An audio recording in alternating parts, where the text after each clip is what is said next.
She pulled the bedsheet over her legs like it was a shield. Not in anger, not in shame, just practiced. And when I reached out, not even for anything physical, just to rest my hand on her back, she flinched. Then she said it. 3 words, soft as steam on a mirror. Not tonight, okay? She didn't look at me. She never really had to. That was part of the problem. I turned toward the ceiling and stared at the pattern of tiny cracks branching out like veins from the light fixture. It used to annoy me. Now it gave me something to focus on. Something real. Down the hallway, I heard the faint buzz of her phone vibrating. She didn't reach for it. She didn't have to. I already knew she'd seen the message preview hours ago when she was in the bathroom washing her face for 25 minutes. The silence between us wasn't loud. It was heavy, like fog that never lifted. The kind of quiet that feels designed, engineered, to erase something human. At 3:14 a.m., I got out of bed without making a sound. By 3:20, I was standing barefoot in the kitchen, staring into the fridge, not hungry for anything but the truth. And there it was, half a bottle of wine I didn't buy. 2 missing slices of cheesecake I didn't eat. A container of grilled chicken that hadn't been touched even though she told me she was meal prepping with friends the night before. I don't know why those things mattered, but they did. Somewhere in the living room, our cat batted a pin off the coffee table. It hit the hardwood with a small tap, like punctuation at the end of a sentence I hadn't written yet. By sunrise, my suitcase was packed. At 6:07 a.m., she came into the kitchen wearing the same oversized hoodie she used to borrow when things were good. She said nothing about the bag, just asked if we were out of oat milk. I told her no, it's in the back of the fridge. And then I said it, not loud, not angry, barely more than breath. Goodbye. She blinked, not because of the word, but because she didn't expect me to mean it. That's when I saw it. For the first time in months, maybe longer, she looked surprised. She had no idea yet what I knew. No idea what I'd read. No idea what I had planned. But that was fine. She would. And so would he. I didn't leave that morning. Not yet. The suitcase sat by the door like a dare I didn't have the guts to follow through on. Maybe I packed it hoping she'd notice. Hoping she'd say, "Where are you going?" Or, "Let's talk." Something. Anything. But she didn't. She poured herself coffee in silence, left the kitchen light on when she walked out, and closed the bathroom door behind her like it was any other day. And for a moment, I actually felt pathetic. Like I was the problem. Like I was the one breaking things by noticing they were already broken. The part that haunted me most wasn't her silence, it was how normal she made it look. How easily she moved through the motions, unbothered by the weight in the air. Meanwhile, I was standing there like a man watching his house sink into the ground. So I stayed. Not out of strength. Out of fear. I went to work, replaced a broken keypad on a vending machine in a hospital lobby, pretended to laugh at a text-dumb joke about expired Skittles, and tried not to think about her phone buzzing at 3 a.m. again. Or how she smiled at something on it the day before when she thought I wasn't looking. That night, I sat in my car across the street from our house. I didn't even remember how I got there.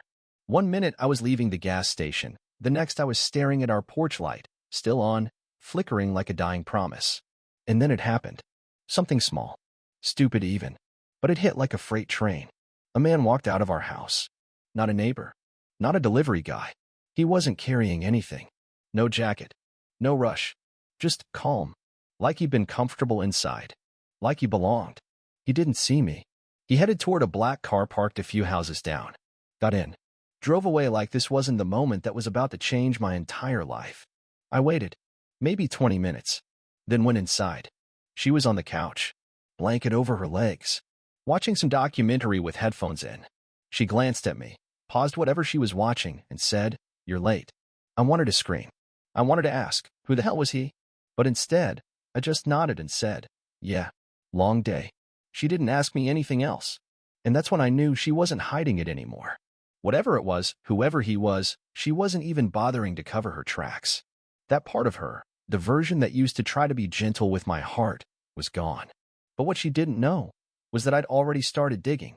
That morning, while she showered, I went through her old planner, one of the ones she used for Instagram. I flipped to the back where she scribbled lists and notes. Between goals and gym times, she'd written something in red ink. Sunday, 7 p.m. at Cresswell. No wedding ring. Leave cash in glove box. My throat dried up reading it. This wasn't a one-time thing. This wasn't a mistake. This was scheduled. And in that moment, I felt something strange, not anger. Not yet. I felt invisible. She had planned her betrayal with more organization than she ever planned a vacation with me. And I wasn't even part of the conversation anymore. But she would learn, very soon, that I wasn't as soft as she thought. I didn't confront her. I didn't make a sound. Because next Sunday at 7 p.m., I'd be there too. I spent the next few days walking through life like a ghost. I nodded when I needed to, smiled at people I didn't hear, responded to emails without reading them. I still filled vending machines. I still came home on time. I even made her coffee one morning out of pure reflex. She didn't thank me. She scrolled through her phone, answered a call with a fake laugh, then locked herself in her office like I didn't exist. I told myself I wouldn't look through her phone, that it would make me know better than whatever I feared was happening. But on Friday, when she left for the gym and her phone buzzed on the kitchen counter, I didn't hesitate. The message preview read, Cresswell confirmed. Key at front. You'll love the setup. I tapped it before my nerve could die. The full thread wasn't from a name, just a saved contact with a single heart emoji and no photo. The earlier messages were worse. You always look so good afterward. Make sure you're not sore for Saturday, winky face. Door will be unlocked this time. There was no mention of love, no affection, just bold logistics. Like two co-workers planning something immoral in plain language, without shame, without guilt. I nearly dropped the phone. I locked the screen and returned it exactly where it was. I stood in the kitchen with my hands still trembling and my chest hollow, like something had been scooped out of me. It wasn't just the betrayal. It was the clinical way she'd built this second life around me, right under my roof. She came home an hour later, sweating and glowing, kissed me on the cheek, and asked if I wanted anything from Whole Foods tomorrow. She was smiling, light on her feet, radiant, almost like she was falling in love again, with someone who wasn't me. I told her I was visiting my brother Sunday evening, that I'd be back late. She didn't even ask which brother. By Sunday, I had done enough digging to figure it out. Cresswell wasn't a name, it was a street. A gated vacation rental property 2 towns over. One of those sleek modern places with smart locks and a fireplace that looked like a flat-screen TV. I parked 3 houses down and walked the rest of the way. My heart was pounding, but not with rage. With something duller, heavier. Like I wasn't walking toward a confrontation, but toward the final page of something I'd been pretending wasn't ending. The house was already lit up. Her car was parked out front, engine still warm. The front curtains were drawn, but not fully. Just enough to give a sliver of motion. 2 shadows moving through the living room. One small and curved. One tall and square-shouldered. I stood by a tree in the dark, phone camera already recording, my breath short and soundless. Then I saw it. The shadows came closer.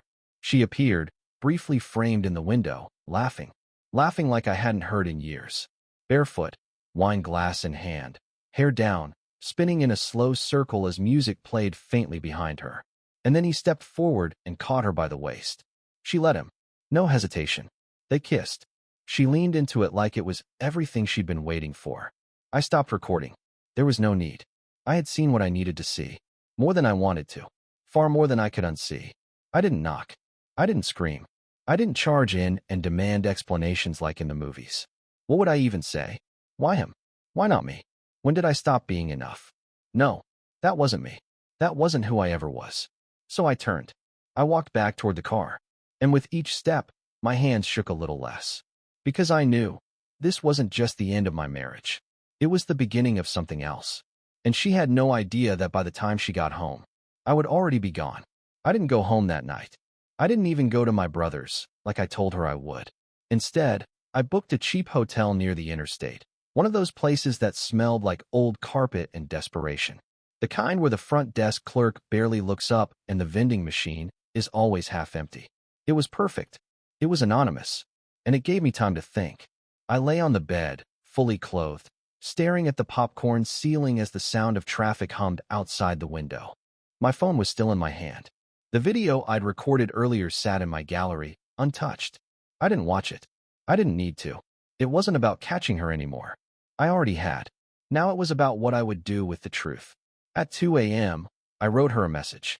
Not a breakup text. Not a dramatic confession. Just one sentence. Check the drawer under the record player. Then I turned my phone off and dropped it face down on the nightstand. You see, what Meryl didn't know, what she never thought to ask, was that for months, maybe longer, I had started collecting pieces. Subtle ones. Not because I didn't trust her, but because some part of me stopped trusting the silence between us. The way she started locking her phone.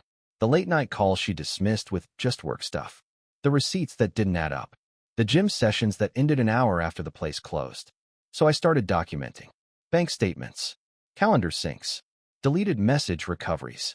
Even small things, like timestamps from the security camera I installed without telling her, after our car was supposedly vandalized last fall. All of it. I printed it. Organized it. Stored it in that drawer she never touched. Beneath the old record player she always said we should donate, but never bothered to lift. What she didn't know is that the envelope in that drawer included not only evidence of the affair, but everything else she had let rot. Unpaid credit cards. The personal loan she took out behind my back using my name. The second checking account with automatic transfers she thought I didn't know about. I saw it all, and I didn't say a word. The next morning, I drove past our house. Her car was gone. Of course it was. I parked across the street again, this time in daylight. For a long minute, I just stared at the door, wondering if I should go in, wondering what I'd find. But then something strange happened. My phone, which I'd turned back on just an hour earlier, buzzed. Not from her. It was from my bank. Notice, major funds transfer from joint account. I opened the app. $12,740. Gone. Vanished. Transferred into an account I didn't recognize. The same account that had received regular microtransfers over the last few months. Amounts just small enough not to trigger my attention. This wasn't just emotional betrayal. This was theft. Coordinated. Calculated. Cruel. And suddenly, it all made sense. This wasn't a fling. This wasn't some accidental connection she couldn't resist. It was a plan. She was building a life without me, brick by brick, while using my name, my credit, and my money as the foundation. She wasn't just cheating on me. She was robbing me. I didn't cry. Not this time. I started the car, pulled away from the house, and made 2 calls. First, to my lawyer. Second, to someone she forgot about entirely. My cousin, a forensic accountant, the kind who smiles politely at Thanksgiving but reads people's finances like tarot cards. I didn't tell her what was coming. I let the silence do what it does best. Because this time, it wouldn't protect her. It would expose everything. Meryl didn't text me back. Not after I sent that message about the drawer, not after she saw what was in it. I knew she had opened it, because later that day, while I sat on a bench outside a city notary office, my phone buzzed with a missed call from her, then another, then 6 in a row. No voicemails, just a parade of unanswered rings. I didn't answer. Let her wonder. Let her finally sit with the same silence I'd been drowning in for over a year. Instead, I met with a notary, signed 3 prepared affidavits, and walked out feeling lighter than I had in months. By noon, I had transferred my paycheck into a new account she couldn't touch, closed out the joint savings, froze the credit cards, canceled the automatic payments that were quietly draining money into subscriptions and services I never used, but she insisted were for both of us. And then I called our shared accountant and said, plainly, going forward, Meryl is not authorized to speak on my behalf in any financial matter. Record that. By sunset, she still hadn't stopped calling. And then came the text. Lol, what the hell is all this? Are you seriously doing this now? You're being dramatic. Call me. Dramatic. That's what she called it. Not betrayal. Not theft. Not emotional abandonment. Just dramatic. I didn't reply. I couldn't. Because I wasn't just reacting anymore. I was executing. She had a plan. But so did I. Later that night, while she was likely pacing our bedroom trying to rewrite history in her head, I drove to a storage unit I'd rented under a different name weeks earlier, just in case. I unlocked the door and stared at the stack of labeled boxes inside. Documents. Photos. Recordings. Screenshots. Even handwritten journals she probably thought I'd thrown out years ago. My life, our life, archived like evidence. I didn't know what I would do with it all yet. But I knew this. She wouldn't be the one writing the final chapter. She had been treating me like a footnote in her story for too long. And now she was going to learn how quietly footnotes become the foundation. The next morning, she finally broke radio silence in a different way. She showed up at my workplace. I saw her through the glass doors, heels clacking too loud on the tile, wearing her best face like armor. When the receptionist looked at me and said, your wife is here, I stood up slowly, walked over to the hallway, and stared at her. She smiled. It was forced. Her lips barely moved. Can we talk? She asked. I didn't speak. I just looked at her. And in that moment, something shifted. I could see the panic she was trying to bury. Her eyes weren't wide with anger. They were scanning, calculating. Like someone trying to read a math equation in real time and realizing the numbers didn't make sense anymore. I just want to explain, she said quickly. Whatever's going on, you're being unfair. This isn't. I stepped aside, just enough for her to walk through the door. But instead of leading her to a private room, I said quietly, there's nothing to explain. You already told me everything I needed to know. You just didn't realize I was listening. Her eyes narrowed. Lowell, you're being paranoid. You're blowing this out of proportion. What drawer? What video? You're misunderstanding. And that's when I cut her off. I know about the account, Meryl. Dead silence. Her face froze like a dropped porcelain mask. What account? I didn't smile. I didn't blink. I didn't need to raise my voice. Exactly. I stepped back into the hallway, turned my back on her, and said over my shoulder, you should call your boyfriend. You're going to need help moving your things out before the end of the week. She didn't follow me. Not this time. And for once, finally, she was the one left standing in silence. By the time I got home that evening, her car was already in the driveway. It hadn't been there that morning. Every light inside was on. Music playing in the kitchen, some slow jazz playlist she used to put on when she wanted things to feel normal. There was a candle burning on the dining table, which was neatly set for two. A bottle of wine waited unopened between two folded cloth napkins. The whole thing looked staged, like a peace offering built by someone who didn't know what peace meant anymore. She heard the door open and came around the corner like she'd been practicing her expression in the mirror for an hour. Lowell, she said with the softest voice she'd used in months. I made dinner. I thought maybe we could talk. As if talk was some magic spell that could erase the Cresswell nights, the secret bank account, the betrayal she'd carried like perfume. I didn't move past the threshold. I'm not hungry, I said. Her face dropped, but only for a second. Then she stepped closer. Please. I know you're hurt. I know I messed things up. But this doesn't have to be how we end. I laughed once, quietly, like air escaping a balloon. How did you think it would end, Meryl? Honestly, did you think I'd just keep paying for your life while you handed my name to someone else in hotel rooms? She blinked. The illusion was cracking. The fragile mask she'd put on was slipping. It wasn't what you think, she said, the classic line. It started when we were distant. I was lonely. You were always working. I finished for her. Fixing the vending machines that paid for your yoga retreats and skincare subscriptions? She flinched. Her hand trembled, barely noticeable, but I saw it. Then she went lower. I wasn't the only one who let things fall apart, Lowell. You stopped trying. You stopped being present. You pulled away. There it was. The reversal. The redirection. The attempt to co-author the blame and water down her decisions until they floated. I nodded slowly. You're right, I said. I pulled away. But not first. I pulled away after you stopped looking at me like I mattered. After you came home smiling at texts I never got to read. After you started calling other people when life got heavy. She swallowed hard. Her eyes were shiny now. Not quite tears, but close. I didn't want it to get this far, she whispered. But you let it, I replied. And then I stepped past her. I didn't go to the kitchen. I didn't touch the wine. I walked straight to the hallway closet and pulled out the box I had packed the week before, one I never unpacked. I set it on the floor beside the stairs, lifted the lid, and took out the stack of papers on top. Her face changed the second she saw the seal from my lawyer. You're filing. No. I filed, I said. 4 days ago. She froze. Her hand went at her mouth like she was catching a gasp before it could escape. I thought we'd, what? Talk it out over risotto and candlelight? Get nostalgic and forget the part where you emptied our savings and fed it to someone else. And then, finally, she broke. Tears came fast. Real ones.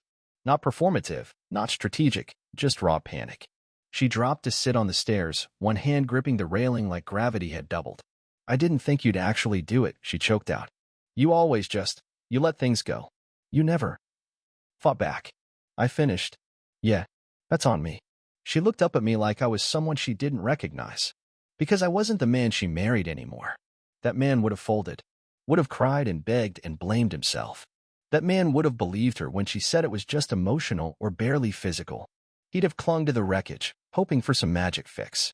But that man died the night she said, "Not tonight," with someone else's fingerprints still on her skin. She reached for my hand. I stepped back. "I'll be out by Friday," I said. "I suggest you start packing now. You're going to need more time than you think." And then I walked out again, leaving her in the staged glow of a fake dinner meant for two. She was finally alone. And for the first time in months, so was I. But the difference was, I chose it. I thought I had prepared for everything. I had the paperwork, the bank accounts, the lawyer, even the quiet exit strategy. I thought she'd cry, scream maybe, slam a door, or send some long-winded message about everything we meant to each other. And that would be it. But I underestimated her. I didn't think she'd go nuclear. On Tuesday morning, I got a call from my manager. His tone was off from the start, tense, apologetic, but also cautious in a way that made my stomach twist before he even said the words. "Lowell, we got a tip from someone claiming you've been misusing company equipment. Security flagged an email chain with some sensitive data attached. It was forwarded to HR." I stopped walking. "What kind of data?" I asked slowly. He hesitated. "Client codes. Site credentials. Someone said you've been taking them home, possibly selling them." It was a lie. A dangerous one. And I knew exactly who planted it. I didn't respond right away. I couldn't. The world felt like it tilted for a second beneath my feet. They hadn't suspended me yet, but HR had opened an internal review. They wanted my work laptop turned in by the end of the day. I hung up, hands numb, pulse hammering. She hadn't tried to fix things. She tried to burn me down. Later that night, I confronted her, not out of rage, but necessity. I showed up at the house, walked in without knocking. She was sitting on the floor folding clothes like nothing had happened. When she saw me, she actually smiled. "You left your watch," she said calmly, holding it up like some kind of peace token. I didn't take it. Instead, I leaned against the doorframe and said, "You sent false accusations to my employer." She didn't blink. "I don't know what you're talking about. You made it look like I stole from them." "I didn't make anything look like anything," she replied, folding a sweater neatly. "Maybe if you hadn't been so careless, nothing would have gotten flagged." There it was. The half smile. The tilt of her head. The gaslighting she'd perfected over a decade. But it didn't hit the same anymore. "You won't win this," I said. "This isn't about winning," she said, standing up. "It's about survival. You left me, Lowell. You humiliated me. Do you think I'm going to just roll over and let you take everything?" "I'm not taking everything," I said. "I'm leaving with my name, my money, my dignity. You can keep the lies. That's all yours now." She crossed her arms. "You don't get to walk away clean. You broke things too." Maybe I did. Maybe I missed the signs. Maybe I stayed too long. Maybe I waited for someone who'd already left months before. But I never betrayed her. And she knew that. "You're scared," I said quietly. "Not because you lost me, but because I stopped playing along." That was the truth. And it showed in her silence. When I left again that night, I took my father's old watch, the last of my boxes, and the house key I hadn't used in weeks. But before I closed the door behind me, she said something I'll never forget. In a voice calm, flat, and poisonous. "You really think they'll believe you? When I'm the one crying?" That was her final weapon. Not the affair. Not the money. Not even the sabotage. It was the performance. She would spin the story. Twist the ending. Cry on command. Rewrite the villain in my clothes and smile for the camera. But what she didn't know was that I was already one step ahead. Because I wasn't the only one watching her anymore. Weeks passed. Not loud ones. Not stormy. Just slow, deliberate days where the noise finally faded and the silence became mine again, not as punishment, but as permission. My name was cleared at work. The investigation into the leaked files was shut down after a single meeting with IT. They traced the bogus emails back to a masked account that had used my home Wi-Fi on a Sunday when I was logged in across town. Case closed. They even apologized. The next day, I got a quiet raise. No celebration. No speeches. Just a line in my payslip that said someone still believed in me. Meryl, meanwhile, tried to fight the divorce for a while. But the paper trail was too clean. My lawyer too thorough. Her stories kept changing, and eventually even she grew tired of hearing them. The settlement was fair. I didn't go after everything. I didn't want revenge. I wanted peace. She kept the house. I walked away with less, but somehow, I finally felt like I had more. My cousin, the accountant, helped me recover almost all of the siphoned funds. Turns out, she'd been using a shadow account her gym friend had helped her open. I never pressed charges. I didn't have to. Knowing she could have been prosecuted and that I chose not to was enough. Some mornings now, I wake up before my alarm and just lie there for a moment, listening to nothing. No arguments. No second-guessing. No wondering where she is or who she's texting. Just breath. My own. Steady. Whole. I started renting a small place near the edge of town. 1 bedroom. Big window. No memories clinging to the walls like smoke. I picked up a weekend hobby, photography. Nothing fancy. Just old film cameras I found in thrift shops. I walked through parks and back alleys, noticing things I never used to. Cracks in sidewalks. Stray light on benches. Strangers laughing like I used to. And you know what? It's enough. I don't need a grand ending. I don't need her to apologize or break down or chase after me. She said, not tonight. So I said, goodbye. And now? Now, I say thank you. Because I would have never left that life if she hadn't shown me it was already gone. And the man who stands here now? He may be quieter, softer, a little slower to trust. But he's real. And finally, he's free.